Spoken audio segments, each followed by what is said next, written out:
I grew up in Indiana and had a very close friend that during his time in junior high, his mom was in a really horrible car accident and was temporarily paralyzed. Because she couldn't work, they ended up losing their home, moving from suburbia to Section 8 housing.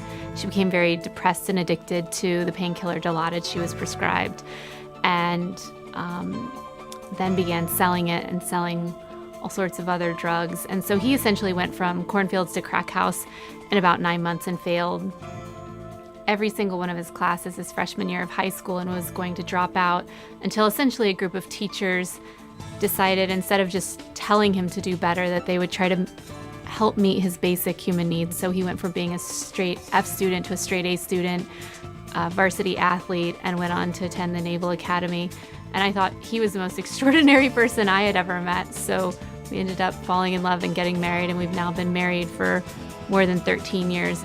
And when I was doing my graduate work, I was actually driving by Dunbar High School. I was just stopped at the street light at Caroline and Orleans.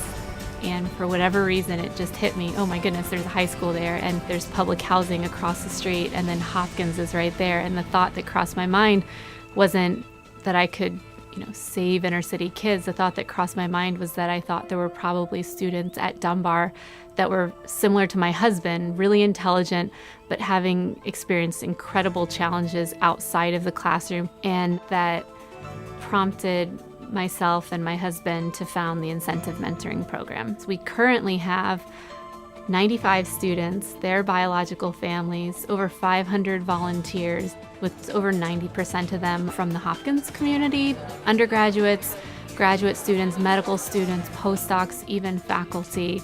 And IMP's approach is that we view everyone as a mentor and everyone as a mentee. So the volunteers come to the table feeling as though they have something to give, but also that they have something to learn. And what IMP really does is it facilitates people getting to know one another, kind of like a large dating service where we make it easy for people to form meaningful relationships, because what's most important is not so much community service, but being part of the community in a very real and deep way. And that is what our Hopkins volunteers do. We enroll, though, the most underperforming high school freshmen, so students that on average have GPAs of less than 1.0 and are truant and then facing significant challenges outside of the classroom. It's an 8-year program, they say, for the rest of high school and all of college. And for those 8 years, the student is given basically an extended family, very non-traditional extended family of up to 8 volunteers. And IMP families do whatever it takes to support the student. That ranges from rides to school, packed lunches, tutoring, SAT prep, college visits, summer jobs, legal services, health services, anything you could imagine doing. And over the last almost 9 years now, we have retained 100% of the students. 100% of them have graduated from high school or gotten a GED. 100% have been accepted to college.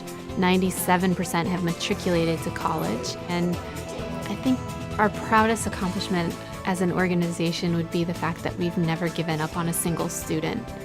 It has been incredibly difficult, as many students have given us a real run for our money, but the fact that no matter what, we've hung in there, that's really been the key to not just supporting the students, but building an organizational culture where people feel like anything's possible, because our kids are brilliant, and to be able to spend my time learning and growing with them has been completely life-changing. And it's just a natural extension of the Hopkins community and Hopkins mission